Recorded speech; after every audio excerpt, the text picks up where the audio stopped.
In 2012, a fast-growing Silicon Valley company hired a brilliant new executive. Impressive resume, big-name university education, and big-name experience. There was just one problem. He didn't actually have the degree or experience he claimed. The company didn't find out until after he was hired, and when they did, he was fired.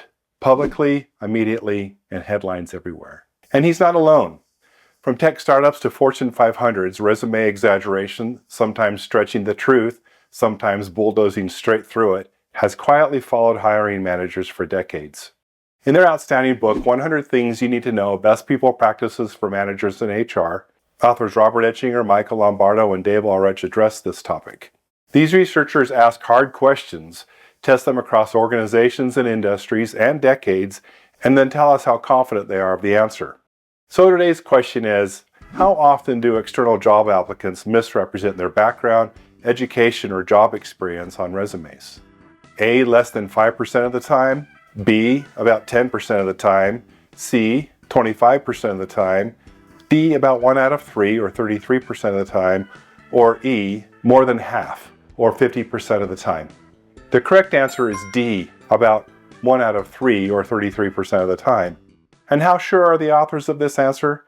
The answer is trending, meaning findings are mixed, with the correct answer being slightly favored over the other options. Think about it. The resume is one of the most influential documents in modern working life. In 2 pages, or sometimes 1, you're expected to distill your entire professional identity into bullet points and verbs that sound heroic. The pressure can be intense, especially in competitive markets, layoffs, remote hiring, and algorithmic-driven screening systems where your resume be read by software before a human ever sees it. So people adapt.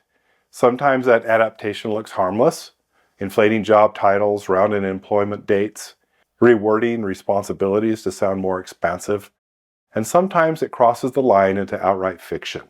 According to a nationally recognized reference-checking firm, 1 in 12 applicants will report a bogus degree, and among sales candidates, about 1 in 8 is guilty of claiming a degree not earned.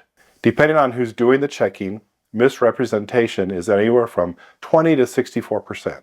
According to Resume Builder, roughly 3 in 10 Americans say they've lied on a resume at least once. Recently, FlexJobs found that 1 in 3 workers admit to lying on their resumes. Career Builder reports 75% of HR managers have caught a lie on a resume. I should point out that this does not mean that 75% of candidates lie.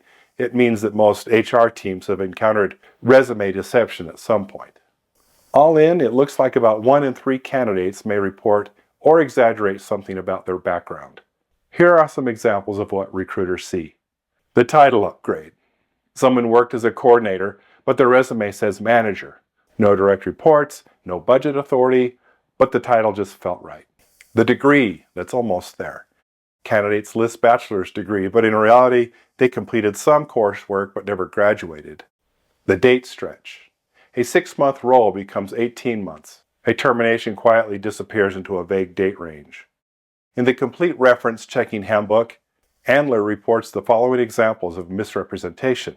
The Wall Street Journal said 34% of all applicants contain outright lies about experience, education, and ability to perform essential functions of the job. College and university registrars report that at least 60% of the verifications they receive contain falsified information. It seems people have always tried to look more capable when opportunity is scarce. What's different now is scale. A single resume can be sent to 300 employers in a few days.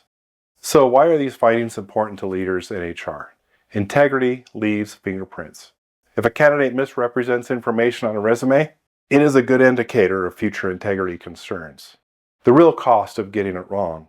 A bad hire doesn't just hit the balance sheet, it hits everything. Lost sales, missed deadlines, training costs, management time, then come the quieter costs. Damaged morale, fractured teams, stalled succession plans. Add reputational damage if things go public. And it's no surprise that many estimates put the cost of a hiring mistake at 2 to 3 times a person's salary, and that's assuming no litigation. It is worth the time to be sure before hiring someone. Verify essential job information.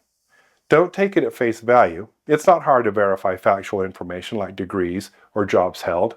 A few minutes of verification can save a lot of regret. Start with education. As a result of their research, the Society of Human Resource Management recommends starting reference checking with education. You can do this yourself or outsource it to a background screening company. And finally, be honest with candidates. If discrepancies are uncovered, it's not only appropriate but fair to tell a candidate why they were not selected. Letting falsehoods quietly pass along to the next employer doesn't just hurt the organization, it erodes trust in the entire hiring process. So let's end where we began. That executive for lying about the degree, it wasn't the lack of education that ended his career. It was the loss of trust. Resumes are stories, and the best stories, the ones that last, are grounded in truth. In a world obsessed with optimization and performance, honesty still turns out to be one of the most powerful professional assets there is. John Paul here. If you like this video, check out the HR Insight YouTube channel where we have more videos just like this. Make sure to click subscribe so you get notifications.